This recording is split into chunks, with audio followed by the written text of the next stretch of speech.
This is the vault of the Staffordshire Film Archive at Staffordshire University. We have several thousand items featuring the whole of the county and further afield in the West Midlands. But it began as a collection of films featuring the 6 towns. And what you'll see now is the best collection the archive has, showing Longton.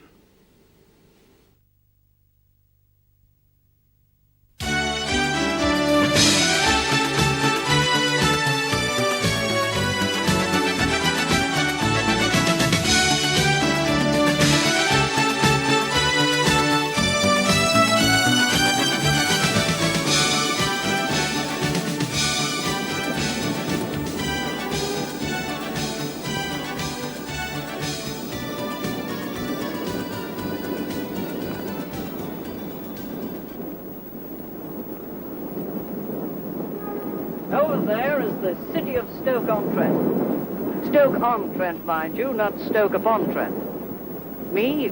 Well, I'm Eric Ball. And this year, this city of mine is celebrating its 50th anniversary. Of course, 50 years ago, you couldn't have seen the city from here. It was smothered in smoke. But then, 50 years ago, it wasn't a city at all. It was 6 separate towns. It sounds a little complicated, I know. It's complicated to many of us who live here. But more of that later. Come and take a closer look at our city.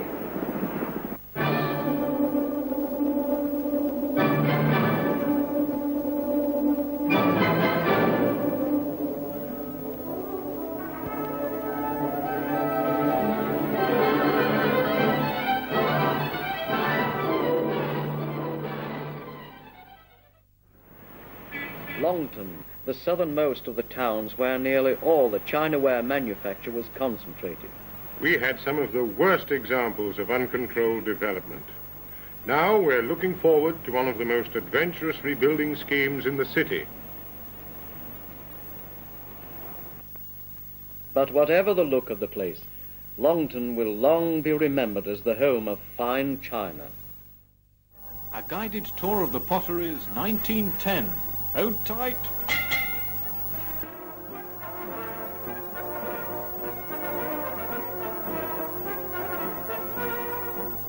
Longton, including Dresden, Florence and Normancourt. Population 37,000. Has pot banks, mines, brick and tile works, public baths, Queen's Theatre and the usual churches and chapels. They call it Neck End because it's the last place anyone would think of going to. Longton's always been one of the dirtiest towns, smoke and grime. It's always been a poorly paid area. But it's here that people grew up in this atmosphere of never expecting too much and satisfied with what they got, lucky to be alive. But it's got a lovely park and enjoys the early morning sun. The countryside's very close. In 1910, Longton had the highest infant mortality rate in the land. With the coming of the Second World War at the end of the 30s, large areas of the public parks were turned over to the war effort, digging for victory. This film was made for the Stoke-on-Trent Lands Cultivation Committee and shows activity in many of the local allotments and the parks. In Queen's Park, Longton, 6 acres of land were ploughed up to grow vegetables, mostly potatoes.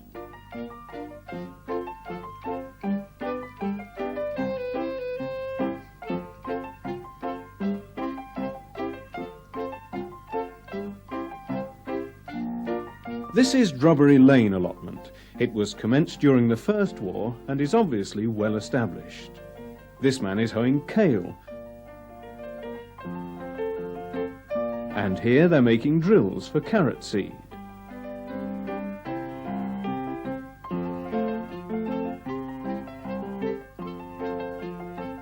Now Gom's Mill allotment, taken over during the Second War.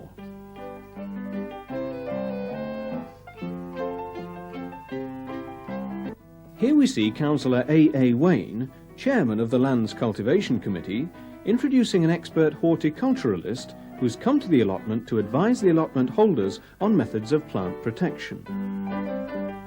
And the same lady is seen talking on the allotment at Chaplin Road in Longton.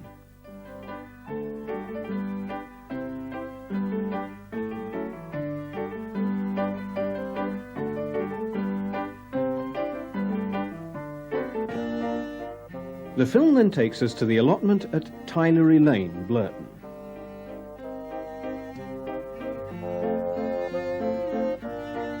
We're shown this one-legged gentleman preparing a potato trench and then manuring it. Obviously, if he can dig for victory with his disability, no viewer of the film could possibly think it too strenuous.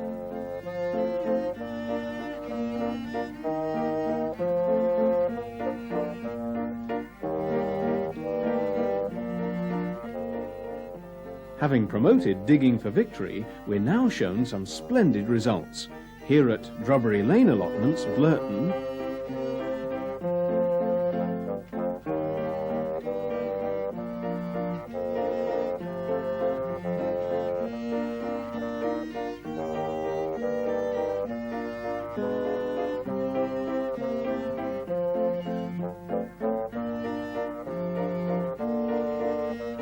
and then at Stanya's allotments in Dresden, where they'd held a competition.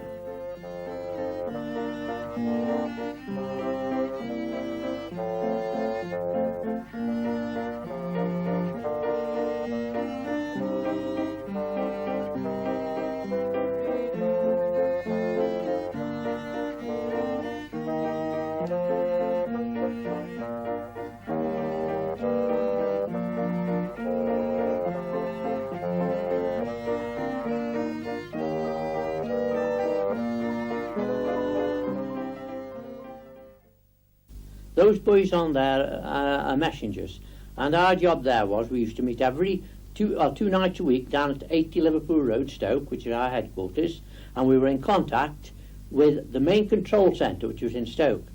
And if there were any important messages to take to Golden Hill, Longton, off we went. We got a tin helmet on, and we were all trained in first aid, communication, map reading, first aid, you name it. We do every sort of fire hydrant there was in the area. So we were really trained up right up to the hilt, and that was our job.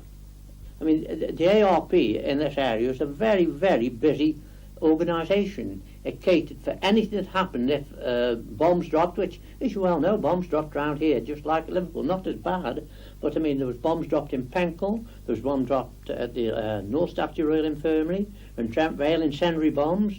Well, the moment anything like that happened, communications sometimes went adrift, telephones went adrift, so off we get a message on a bike straight up to Longton Town Hall, Fenton Town Hall. Might have been telling the bloke on duty that there was no food for him next day, or his wife had been out with another fella, but nevertheless it was an important message to us, and this is what we were doing in our spare time. I can remember being brought down into the hall in the middle of the night, sitting in the hall. It was probably because the air raid shelter filled with water. We had one of those metal corrugated sort. I can remember my parents changed the lounge to upstairs and a bedroom downstairs, and sticky paper on the windows, brown sticky tape in a crisscross pattern. I went to Blurton Church of England School in School Lane. I can remember not liking going into the air raid shelters. I think I took my gas mask to school, but I can't really remember. I do remember my gas mask because it was red. It had little goggles and a red nose. It was funny, really. But I didn't like putting it on. I had a favourite teacher called Miss Ward, and she lived in Church Road. She organised, or helped to organise, the May Queens. We didn't have gold or silver crowns. Miss Ward made them with pretty flowers out of her garden. She lived in a cottage in Church Road. She made them with wire and moss and stuck all the pretty flowers in. And we had a great procession all round the school, and the May Queen was held in the vicar's garden. The vicar at the time was Mr. Bolton.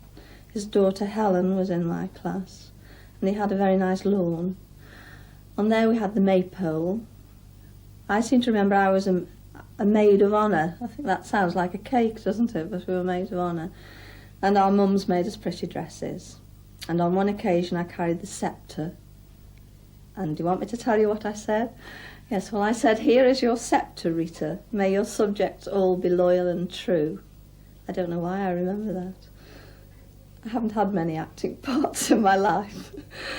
And we would dance. Our teachers made us hoops. They wrapped hoops with crepe paper and pretty flowers on the top, and we danced in our long dresses with the hoops. My father's first job was at Normacote Station, at Longton Station, Blythebridge Station, and ultimately he was in Stoke booking office and parcel office for a long time. But the station master at the time, who was named Briggs, apparently recommended him for a new position called a representative. And the idea was that they went round to all the clubs and organisations and tried to get parties to go places by train. And he did this right up to the war. When the war commenced, all that sort of thing finished. It was, is your journey really necessary? The first film I can remember really is Longton Park, being put on the swings. I think my mum pushed me on the swings while he took photographs. That was in Technicolor. My recollection of the park is beautiful days, sunny days. When this area, Dresden, was a residential area. It was controlled by, people lived in it, headmasters, professional men, manufacturers, surgeons from the hospitals. And their sons and daughters used to come in here and all the finery, you know, blazers, straw beamers, flannels, and the ladies in all the flowered skirt, the flowered dresses. And they'd walk around here. And when it was a beautiful day like this, you could go into the cafe and get a cup of tea or an ice cream for the kids or a sandwich or a drink and sit in there, and it was nice and cool. And then there was a promenade. From the bottom there, you could walk from there, from that area there, right the way over to the bottom gate to the bottom lake. And everybody could walk along the top and they could view the whole of the park from that area.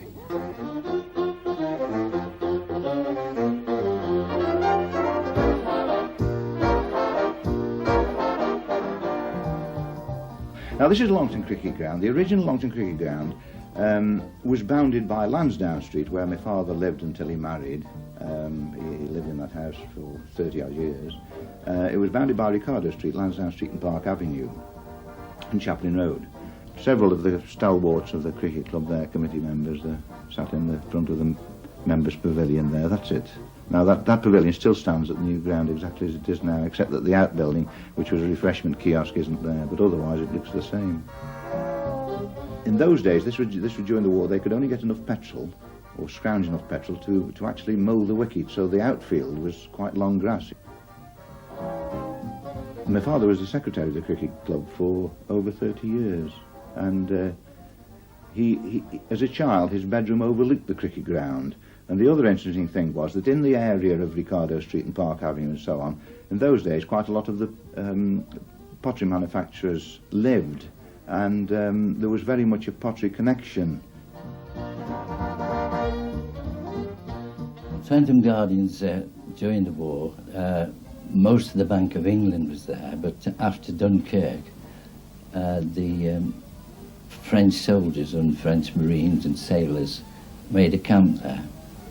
And General de Gaulle visited them, and I think he made a battalion of soldiers. Trentham Gardens. Now I would say that I would be about 13 in those days. That's the miniature railway, which was always my main interest in Trentham Gardens. Unfortunately it's no longer there.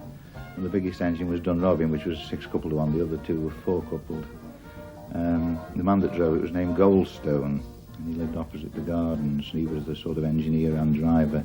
And in those days, each train, they usually ran 2 trains, each of 6 coaches, and it was always very busy, and because it was the best way of getting to the swimming pool.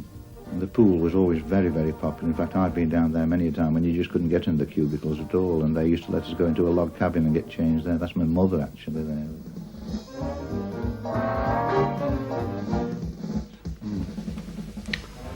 Yes, so we start off by the Stoke station.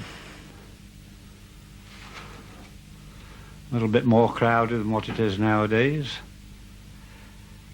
One of the trip engines working towards Etruria. Tender first, passing Stoke North Box. The sidings on the right are the station sidings. Approaching now is the Leek goods from Cockshott to Leek. Making plenty of smoke as he goes along. Passing the sheds at Stoke.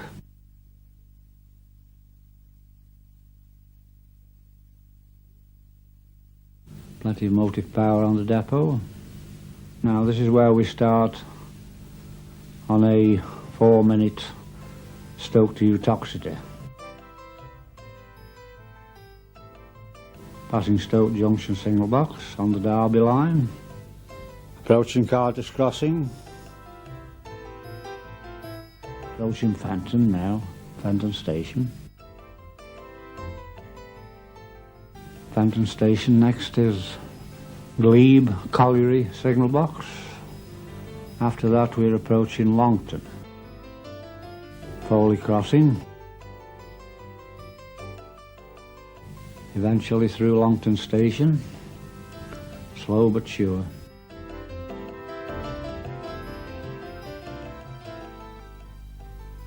That's Longton, and the shorter building there was a pub called the Eagle, which is no longer there. And that's one of the station staff, Bill Heath, the foreman, Mr. Barlow, the headmaster of Dresden. Now that's Mr. Hind, the station master, and Bill Heath, station master at Longton. A couple of tank engines bringing the train down the bank from where it probably started, either Blythebridge or Norcott. George Addison, the station foreman, talking to the driver when they put a class 5 on at Stoke. And this is on the train. They always used to take a nurse with them. That was a statutory requirement. And these are children crowding around the camera on the journey to London. Bear in mind that those trains took 3.5 to 4 hours to reach London in those days, so it's quite a journey. It's a lot different now, and you can do it in 1 hour and 3/4. So it was a question of keeping them occupied on the trip. Arrival at Euston. They go into the motor coaches, and each coach had a guide. The 2 Miss Bankses, one taught at Florence and one at Dresden.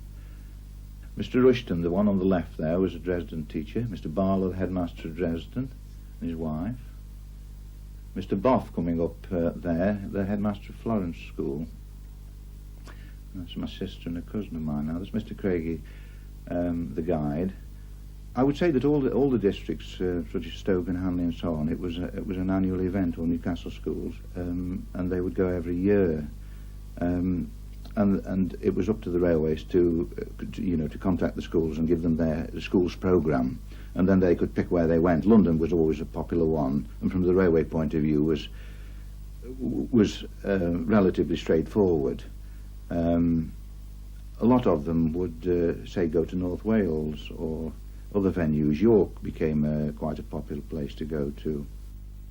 You see, many children haven't seen London or the sea or been anywhere after the war. And I was at Dresden School then, and I seem to remember Dresden and Florence and possibly Enza, many schools, all been organised on this trip to London. It was Dad's job to get it sorted, organised with the headmasters, how many children were going, how many teachers per so many children. Every train had to have a school clinic nurse on. And he organised that right through, whatever we were going to do in London. The children in those days could pay weekly. Everyone had a card to pay. I can't remember how much it was to go on a trip. It wouldn't be very much by today's standards, but they paid weekly. If you were a child of a railway man, then you were entitled to a free pass for your rail, and then you paid for the rest, the food or whatever we were doing, going to the zoo or going around London.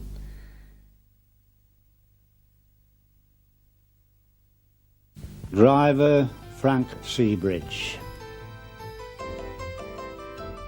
Bridgewood sidings.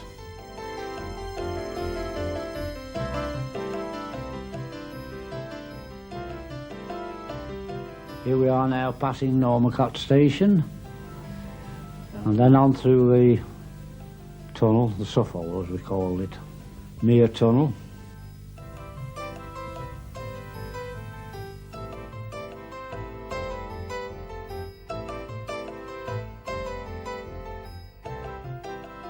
Mere Station. A magnificent cinema opened here in Mere in December 1936. It was the Broadway by Mere Crossroads. The pride of the Potteries in its day and a familiar landmark to anyone coming into the city from the south. My father, Mr. Herbert Clulow, he was a director of the Broadway cinema, Mere. In December 1936, the Broadway was finished and it was opened by the Lord Mayor. The people around thought it was marvellous that they'd got a cinema there at long last, because the nearest one, of course, was the Alhambra at the Normancourt. And then there was a little cinema at Sandford Hill called the Royal, which Mr. Plumpton, who was the manager and director of the Broadway, he ran that cinema at the time. And my father, he came to my father, and they took him on as I say, as a manager and director. We had lots and lots of telegrams, I remember, from the different actors and actresses and film stars. I've got a very big photograph of Anna Needle, signed by Anna Needle, that was up in the foyer, and they said it was one of the best cinemas that had been built.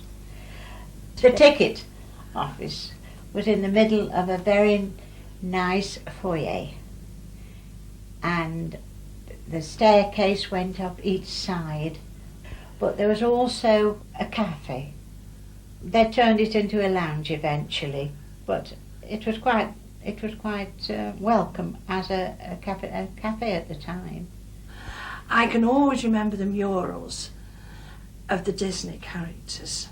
They were beautiful. They went right down each side of the auditorium, and of course, as I say, we sat on the seat behind us. If we stayed till the evening, of course, all the courting couples would come in and want the double seats, which, if ever you said to anyone you'd been to the Broadway, oh yes, they've got double seats there, because I don't think there were double seats anywhere else in the Potteries. Entrance to the Broadway particularly came round the roundabout, which is non-existent now, and there was the Broadway, beautiful rounded steps, and to me it looked like marble. It was like a palace, really. It was nice when the picture was on for 3 nights, but after that it got quite boring. If we had a picture for the whole week, reckoning it up, it would be about 26 times. And I used to hate cowboys, and I used to fall sick when it was cowboy. And I always asked, what's going to be on. When I worked at the Alhambra, and it was lunchtime, we used to have it in turns, and Arthur and I used to say, you go for your lunch now. And we used to go on a winding staircase all lying, and I always used to have to go up there when Boris Karloff was on. And it used to frighten me to death, and I wouldn't have anything to eat. So I used to go sit into the checkbox. And when you're sitting behind the film, I don't know if any of these gentlemen know, you can see the picture right through. Yes. And I watched the picture on the other side, and this one was really frightening, and I thought, I've got to go home in the dark.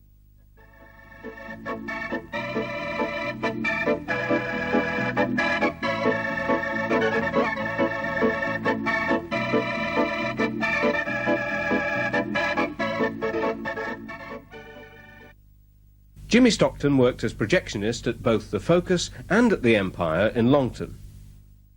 When I was working at the Empire, they decided that they would bring a little bit of new equipment in that automatically struck the carbons, automatically switched the other projector on, and changed over with small magnetic projectomatic, remember it, yes, and it started the projector up, and so they said, well, now that this you can do this, you don't need another person working with you, you see. So I was stuck on my own all afternoon, all night. So by this time, I'd started to court me Margaret, who was my wife later on, and she used to come over. She used to work at the North Staffs Hospital, and then she'd come over and bring some tea for me, and she'd come up into the projection box. So this particular night, it was Psycho, and I'd watched it in the afternoon, and it was a very frightening film, especially the first scenes where this woman gets stabbed behind the shower. There's blood all running down the tiles, and her hair is wet and it's sliding down. So got it going and I said to Margaret, right now, will you be all right for about 25 minutes while I nip across the Union and have my usual half pint of shandy? And she said, yes, I'll be all right now. And she used to do it quite regular. So I went in and I ordered my drink, and I was just about to pick the drink up and have a sup out of it, and the door banged open, and she was crazed. Look in her face. The door's banged open, and she stood there and she says, I can't stop in there any longer. She was frightened to death. The scene of Psycho had come on and frightened her to death. So down went the drink, and off I shot across down the high street and upstairs, to the box. Yeah, that was very funny, that was. The Focus closed in 1962. The Empire met a terrible fate 30 years later.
Work hard up here.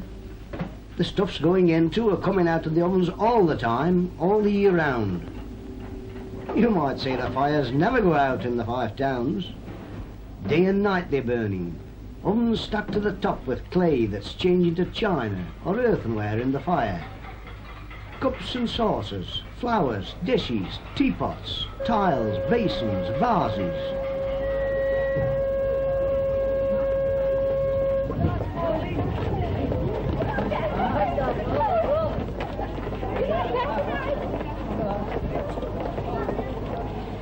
It's not all work up here. We like to forget the smoke for a bit and get out and enjoy ourselves at the end of the day. At the pictures or a concert. We greet on music, or most likely it'll be a dance. Gladys!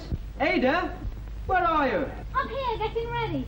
Getting ready? Whatever for? Dance at Town Hall. Don't say you've forgotten. Oh, Lord. I'd better get ready. It's just like Tom. He'd forget his own wedding, I think. By the way, when are you two getting married? I don't know yet, Ada, but Tom wants it to be soon. Do you think you like living in the Potteries? Oh, yes, I'm sure I shall. Of course, you'll find it a bit strange after London, I dare say.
Watching pottery being thrown, glazed and painted holds a great fascination for most people.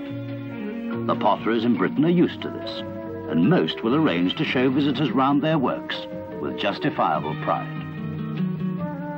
The pottery industry embraces not only fine china and earthenware, but also bricks, sanitary ware, pipes, and ceramic tiles. For over 200 years, the potters have carried out this craft in the Stoke-on-Trent area. And although the process is essentially the same as it ever was, the factories have now been modernized, and the familiar bottle kilns have disappeared, or nearly have. Fortunately, a few enthusiasts have got together to save one of the last remaining pot banks for posterity. The Staffordshire Pottery Industry Preservation Trust have acquired the Gladstone pottery and have already started to reconstruct it as it was in the 19th century. There you will see craftsmen and craftswomen at work, throwing pottery, firing, glazing, and decorating china and earthenware. From early summer 1974, visitors will be welcome at the museum, which will show the story of British pottery from the earliest times to the present day. You can see the history of lithography and brickmaking, as well as examples of Victorian tiles and sanitary ware. Although some £250,000 has already been provided from companies within the industry, both large and small, to meet the initial costs, more is needed to develop the scope of the project. To be able to contrast new potting methods with the old in a living museum is surely of paramount importance to the student of pottery and of great interest to the tourists whom we hope to welcome to Stoke-on-Trent in their thousands. They will be able to linger for a while at Gladstone in the atmosphere of the 19th century and then later visit a modern factory run by one of the supporters of our trust. The contrast will be thought-provoking.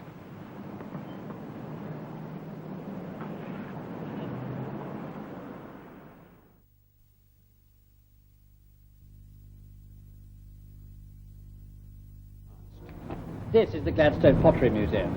It's the living and working museum of the pottery industry. It's very new, it's only just starting, and it's very unusual because it takes a factory scene that was very common only a few years ago and calls it a museum. The industry itself has so much craft in it, so much artistic skill, and so much of it is going to change and is already changing. Here we preserve, therefore, not only the architectural elements, these bottle ovens that you can see, but also in the workshops, a lot of processes that soon nobody will see when they visit factories at Stoke-on-Trent. And apart from the buildings and the actual crafts and skills that you'll see here, there's also the language and the history of the towns that will be related, and nowhere else will you be able to see in such a concentrated form how the industry developed in all its various sectors. Already people are fascinated to see places where their uncles and aunts and grandfathers used to work and the conditions they used to work in. I'm anxious not to give a misleading impression in the museum. It should be much dirtier. There should be palls of smoke all over the place. But we're giving it as good an impression and as lifelike an impression as we can. If you look inside the bottle ovens, you get a very clear idea of what an arduous job it was, placing and drawing a kiln, and how desperately anxious life on a pot bank must have been when a kiln was firing. So it will do something to bring alive to this generation, and very much more so to future generations, the way of life and the skills of people working in the Staffordshire potteries.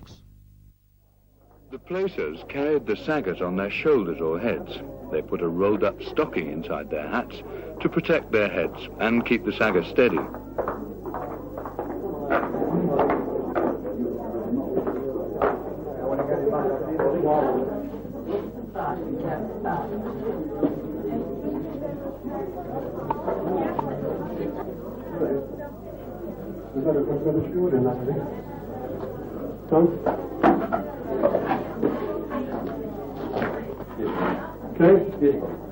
Lift up heavy, lift up heavy to me, lads. You want pressing back? So here. It looks a bit. I'll put pressure on. I'll send it back. That'll do it. That's it. Yeah. There you go.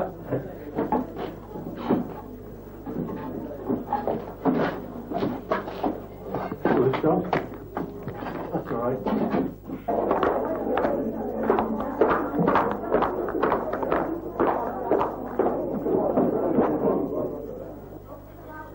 Not so bad. Not so bad, son. The bad cheap saggers are strawberries. Yeah.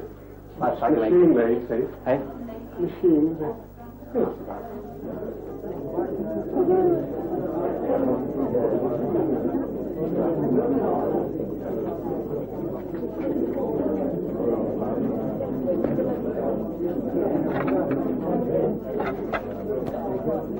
We got 2, 3, 4, 5, 9. We'll put 9 saggers. Shall we get 9 saggers ready?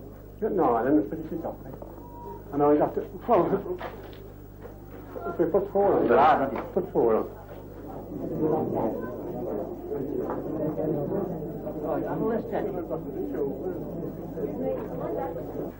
Very clean, good on it.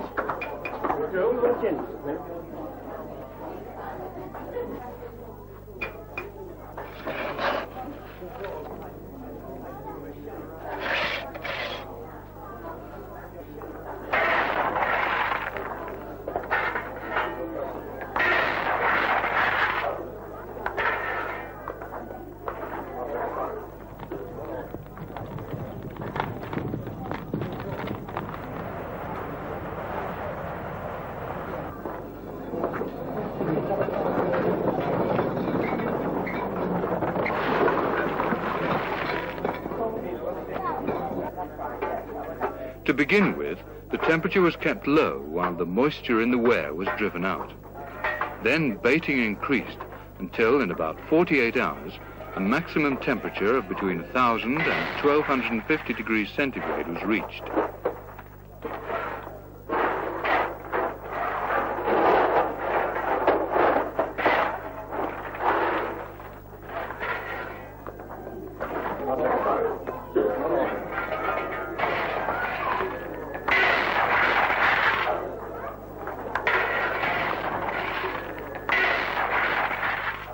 The temperature was partly controlled by altering the position of the crown dampers and by the fire doors and regulating holes.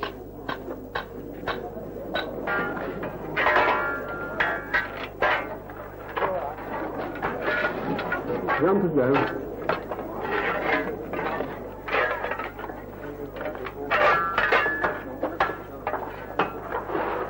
What's a poker? You got a little poker for it, huh? A poker. Just get on with it.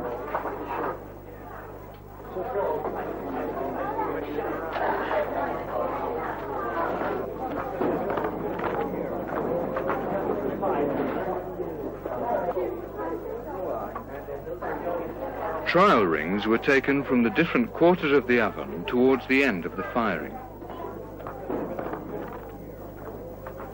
The firemen measured their contraction on a scale, and this indicated the stage the firing had reached.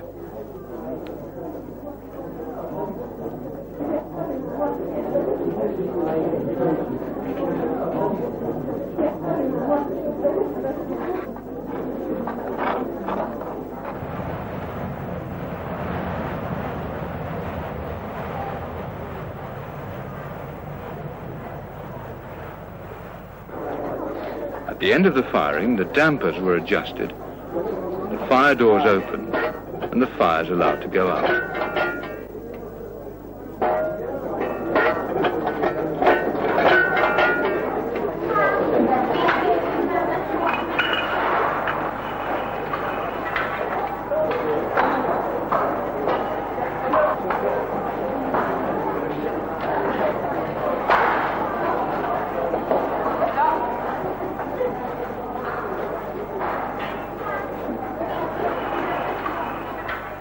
To hasten the cooling, the clamens was pulled down.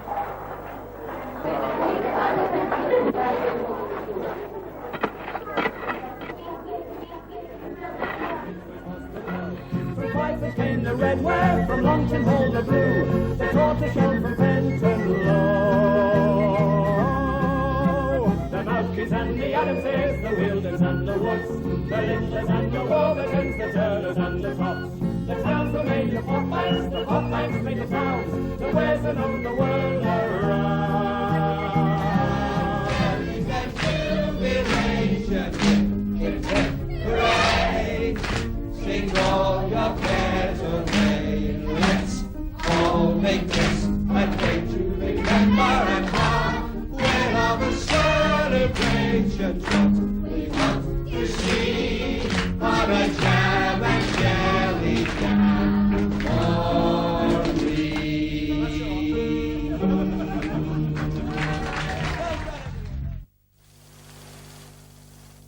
cabaret night spot. The pessimists scoffed. No big-name entertainment personality ever came to Stoke-on-Trent. Never mind Neck End, they said. They were wrong. The night spot opened and the top stars came. Not just from Britain and Europe, but all over the world. But this week, after 8 years of the best in entertainment, the people of Neck End were dealt a savage blow. Are the victim of the recession. But for the last 4 years, January has been a special month in Jollees' calendar. For during 1 week, over 10,000 people have packed in here. They ate 1.5 tons of chips, 800 12-inch sausages, and swilled it all down with 32,000 pints of beer. And they were joined by millions more on BBC TV for the Embassy World Darts Championship. Take him on like Lego. One dart could give him the World Championship double 16.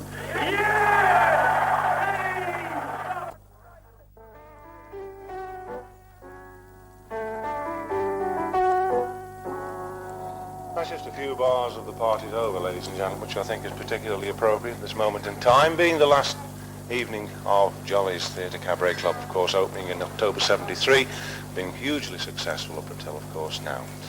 I've made a lot of friends, many, many friends. It's been a marvellous experience for me. I'm very, very nostalgic.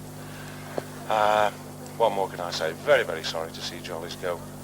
And never mind, let's hope that sometime in the future, Jollees or a club similar to Jollees may reopen again. And so, once again, the party is over.